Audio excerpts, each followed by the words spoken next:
Hey guys, my name is Campea. Thanks for joining me for my quick review of the new 2016 version of Pete's Dragon. Pete's Dragon, as you probably gathered just from the trailers, is a very simple story that follows a young boy named Pete who, following a car accident with his parents leaving him alone in the woods, befriends a dragon, and he lives with this dragon for 6 years in the woods. Now, like I said, most of that you found out in the trailer itself.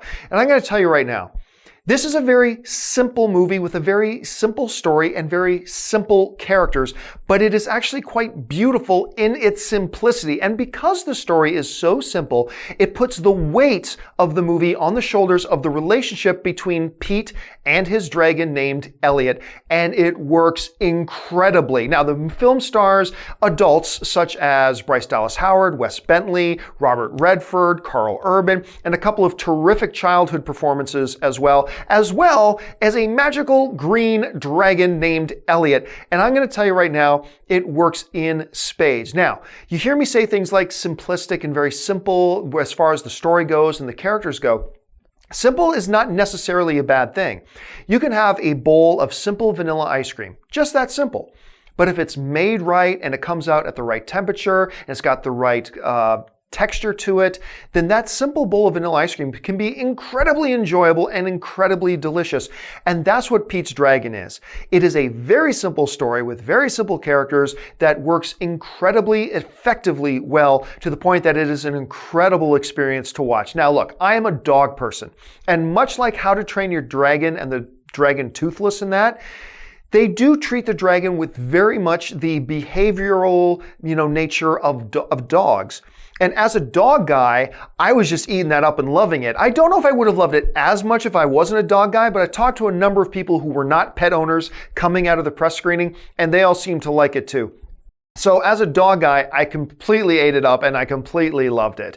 Now, one of the down things about Pete's Dragon is that, like I said, in the simplicity of the characters, all the characters are pretty much one-dimensional. They are exactly what you think you're getting from them the moment you meet them on screen. There's not multiple dimensions to each one of the characters. There's not different layers to the characters at all. What you see is what you get right away. And also with the script, while there is no moment in the script or in the screenplay where you go, oh my God, and you're rolling your eyes like, did they really just have this character say this? Like, there's no cheesy lines, nothing like that. But there's also nothing of depth. There's nothing of like real meat to it, There's nothing complex about this narrative, and that really shows in the dialogue, as all the dialogue is pretty much straightforward and very simple.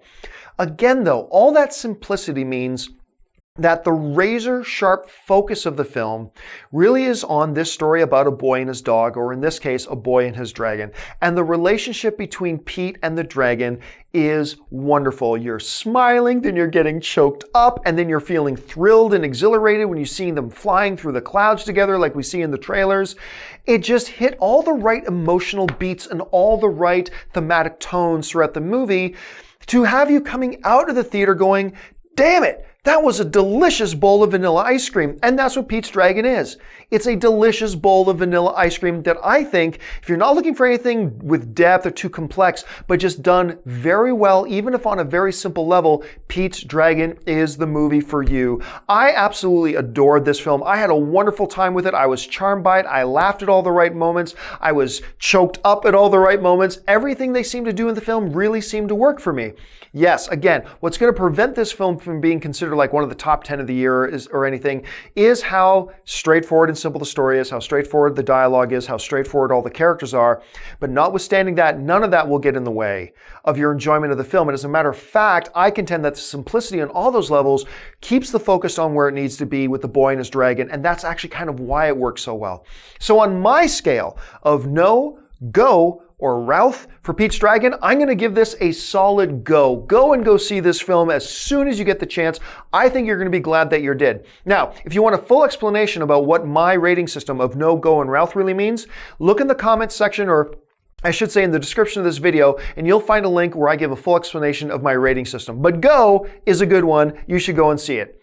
Thanks for joining me for my review of Pete's Dragon. My name is Campea, and until next time, bye-bye.